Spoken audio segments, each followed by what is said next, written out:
Hello and welcome to the inaugural edition of StirNews, our new monthly collaboration with Brig newspaper, where we will be discussing some of the key topics in the university this month.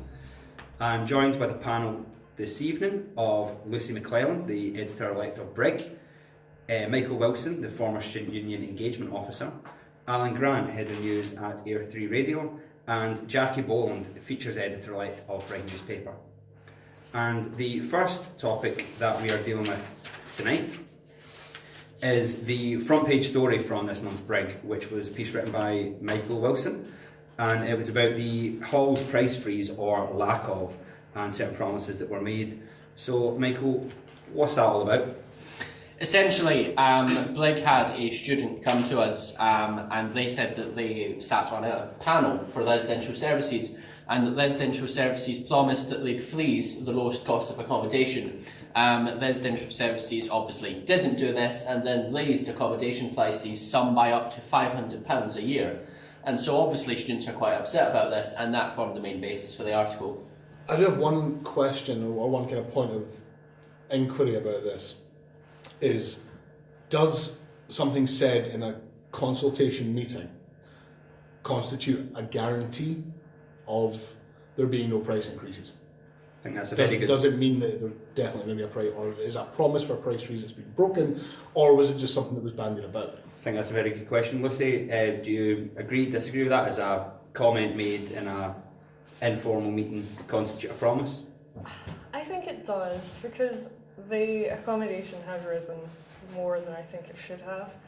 And if they have said that to students and they're trying to gauge what students think about accommodation and then make a promise like that, then they should stick to it. If they know that students are being told this, then why go back in their own word?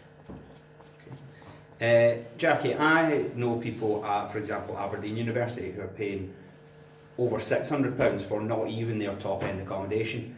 Do we in Stirling have a right to complain about the price when we do have it better than other universities? I think we do, because at the minute, as it sounds like, it's that one of our loans only covers accommodation. So like we're using an entire loan on our accommodation, and we need it for living costs. So I haven't bought any textbooks because I can't, because it's all for my accommodation costs. So if we can't afford the simple things, it doesn't matter that someone else has got it more. The fact is we can't afford it. Michael, you wrote the article. What has been the university's defence of this move? The university's defence simply was that they look at their prices every single year and they raise them in line with standard industry operating costs, and they also look at what other universities do. That's basically their defence. I don't agree with it though. I think that you've got to, at the end of the day, look at what students can afford. As was said in the article, some of the accommodation, like Willow Court, is taking £5,200 a year off of students. Most students only get a bursary of about £5,800. That leaves £600 for the rest of the year, with which they've got to buy food. Never mind textbooks, which are also overpriced at about £50 or £60 per book. The university is expecting too much money from students, and that's a poor defence. If it is a problem, though, it's something that's going to require action by students themselves when looking at where they're going to live for the upcoming university year. Say, okay, you know what, resi services, you're too expensive. We're not going to stay in student accommodation. We're going to go into private sector tenancy, somewhere in town, somewhere around there, and take the business away from resi services, so they've got rooms left over and are not making that, not hitting that level of business that they really want. So it's going to take that kind of action to bring these prices down. Expecting them to do it themselves, they're not going to do it. It's kind of harsh reality of it. Well, firstly, let me come back on Alan's comment that he said that students come back year after year, even though the prices go up. Some students don't have a choice. First year students especially don't have a choice. They're coming in, they don't know anyone in the local area, they don't know the local area, they have no choice but to go into university accommodation. And frankly, that's extortion. It's simply, oh yeah, you have to come to this university, you have to go into this accommodation. They have no choice. Other people also who can't afford private accommodation, they have to come into university accommodation. You act as if the private accommodation sector is somehow cheap and lovely. It's not. It's absolutely exorbitant out there. And you've also got the fact that private sector accommodation is even more unsecured than uni accommodation. You've got rogue landlords like Grant Management and Martin and Co. Can I let Alan come back on that? We're not living in a sort of fantasy land here. We're living in the way that prices actually work. And the only way to bring these prices down is to say, no, we're not buying the product anymore. And as for the security element of it, that's kind of part and parcel of living on campus, is you are, for your money, you're guaranteed to have this place. You're very, very, very unlikely to get kicked out. And that kind of comes in. I'm not trying to justify the prices of university accommodation, just why they're going up and what could be done to bring them down. And I'm paying this myself as well. I'd like to see them come down, but the only way to do that is to go elsewhere, to tell residential services that we're not happy with this, and take kind of practical steps rather than just blustering about it. And I think it is difficult to just go out and find a flat. Like, I've never tried to do it, but it seems like so much hassle compared to just applying for your university accommodation. Your bills are sorted. So, I don't know, I think there's a lot of hassle involved which you don't get with uni accommodation. That's why I came back to it. And I hate the prices and don't want to pay them, but it's my own choice. So do you feel the prices then, you're not just paying for the place you live in, you're paying for the convenience, you're paying for the security, and you're paying for a lot of extra things. Could we maybe compare it to, for example, supermarket beer versus beer in a bar? In a bar, you're not just paying for the drink, you're paying for the environment, the surroundings, the barman, the other staff, the general atmosphere in the place, and the friendships and bonds that come with that, as in halls. So is that then the general consensus? I think I prefer. I'm excited to go to private because it's like you've picked like your sort of favourite people you want to live with, and then you've got your own little place together, and it's your own place, and it feels a lot more comfortable to you, and it's not too difficult getting a flat. Like, I know plenty of people, and we've all done it within a few months, ready to move in summer. And I don't think on campus is particularly that great. Like, you don't get all the comforts. Like, you do get like a cleaning lady every Thursday who doesn't do an awful lot. No offence. Residential services are one of the worst departments at this university and in any other university, both in Scotland and the United Kingdom. And I think the demonising it has a source. It's not as if someone's just popped up and went, oh, they're taking their money, that means they're inherently evil. Like, I've been engagement officer for 2 years in the student union executive. In that time, I have had many students who have spoken to me who have said that, like, they've been dragged out at 6 a.m. by a porter because residential services want to talk to them about like £10 they owed them or something like that. Like, this is a department that goes around acting, frankly, at times like the mob. And they deserve every single reputation they get. They are pushing for this. And let's not remember, getting back to the article itself, there's allegations that they have actively lied to the faces of 2, maybe more, students. 2 students spoke to us, there could be many, many more. This is not a department that I'm likely to trust. When we say allegations, just to emphasise, I believe this is allegations made by one student who has chosen to remain anonymous. Yes, and that student was then backed up by another student who we found who was also on the panel, and we are looking for more. Again, just to reiterate, we do have to be very, very careful. I'm not inclined to distrust students either, personally. You know, I like to think I've got a trusting nature, but there is a difference between saying something in a committee and making a cast iron guarantee about it. We've got to properly assert that there was this promise made. They asked, the first student who spoke to us, they asked a direct question to residential services about the price, especially the price of the lowest cost of accommodation. In response to this, residential services, an official from residential services, who Brig didn't name in the article, came back, direct response, saying, we will not increase this. We will not increase this. And then they did. I think it might not be a cast iron guarantee, it might not be a contract written down on paper, but they have said this directly in a meeting to students. And honestly, I think if they have just said it in a meeting to students to sort of bat the issue away, that's even more disgraceful. I think it might have been a miscommunication within residential services, like that spokesperson might have thought they genuinely weren't increasing the prices, but he maybe wasn't in a position to promise something like that, which still isn't an excuse for him to have promised it. But I don't think you can hold it against the residential services as a whole for saying it. Okay. Moving on then, on page 3 of the Brig, I've got a copy here, it was the SAB review of the year. So we've got all 4 sabbatical officers have a wee couple of paragraphs to discuss what they have made of the past year. What I'm noticing reading this is that it's all very positive, as you may expect. They've written them themselves, and it's very much, here are all the great things that have happened, with no hint of the negatives. So what's that all about? It's what happens when you get someone to write their own reference.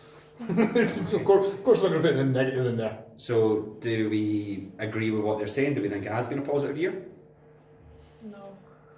No? Okay. What's gone wrong for this year's SAB officers?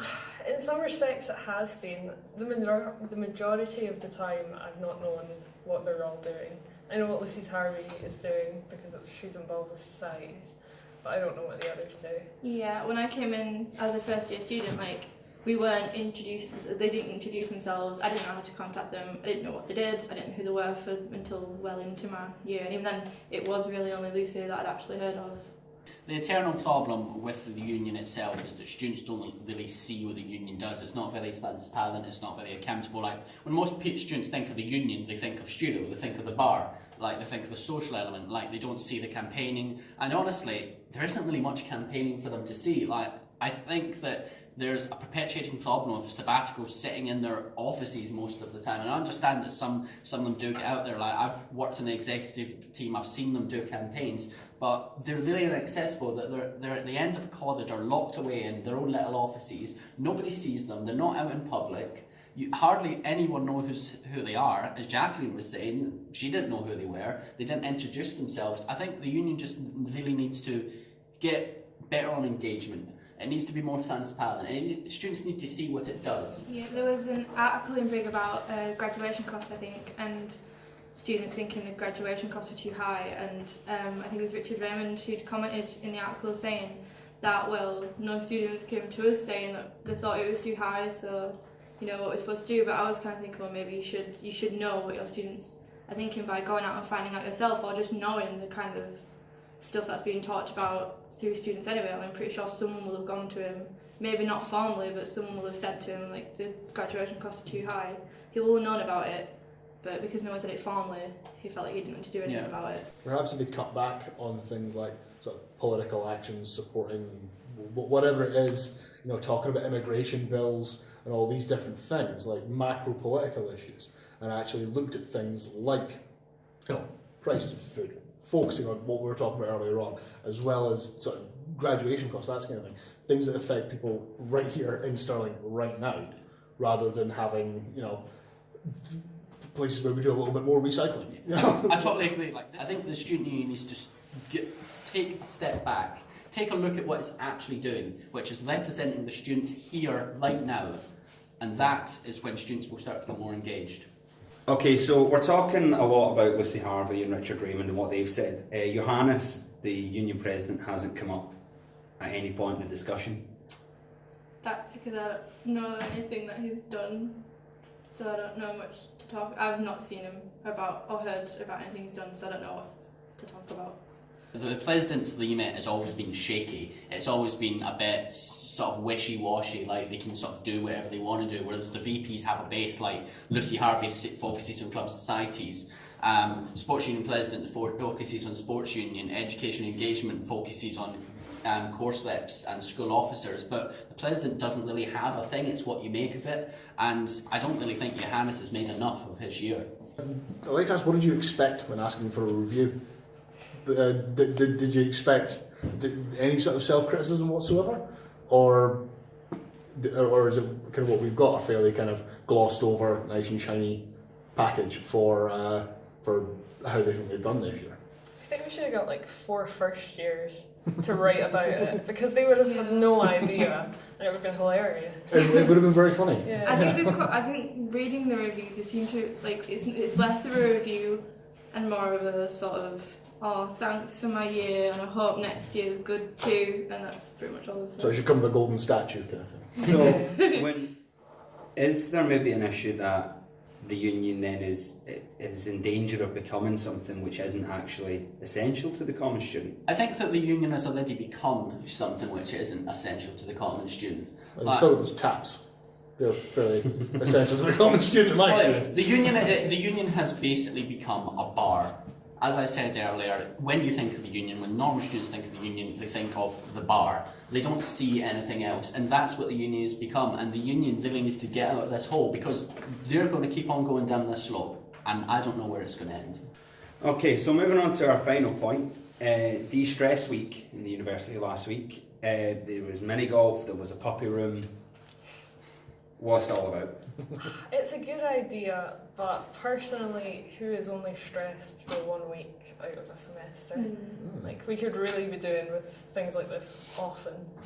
I think maybe the novelty might run out though if you do it all the time, because I saw the poster and I got far too excited. So I was like screaming, but in fact I didn't actually get to go to any events because the tickets went so quick, but I think it was an immense idea. It was awesome. I'm just going to say the novelty of a room full of puppies Yeah, is never, good point. ever going to run out for me. Like, It's true. if that was on every single, I'd never leave that room. Sure, who's going to They'd get have to sick drive me of out free of it. massages, you know, and manicures? I think the mini golf was a bit weak, I don't know, but every time I walk past there didn't seem to be anyone in it, but...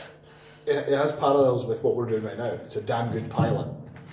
It's a damn good idea. And they started off really well. Yeah, there's bits you can tweak with it, you know, maybe have a few more puppies, a few less puppies, an extra hole or two at mini golf, you know, Yeah. something like that. And that's a great idea, by the way. Having it kind of sporadically throughout the semester, smashing idea. I think that they should, if they're watching this recording right now, they should probably take on board. But no, I think, as critical as we all are of the union and what it does and everything, they do deserve a bit of a pat on the back for that week. Yeah. I think they deserve it. I mean, I'm as critical of them as anybody else has been, but they really did well, and I hope that it's something that they kind of carry through for the future. I think it's important. So we all had a great week, it seems. Did we find it de-stressing though? Yes, Yeah, definitely. the puppies help. I was stressed because I couldn't go. Yeah. So it caused you more than it solved? I think it just seems to cause the people who are organising a hell of a lot of stress. Yeah, it did appear that The way. irony there. So I think that just about wraps us up. Thanks to the panel, Lucy, Michael, Alan, Jackie. My name's Daniel Archibald. This has been StirNews, and we will see you again in September. That's a wrap. Another project.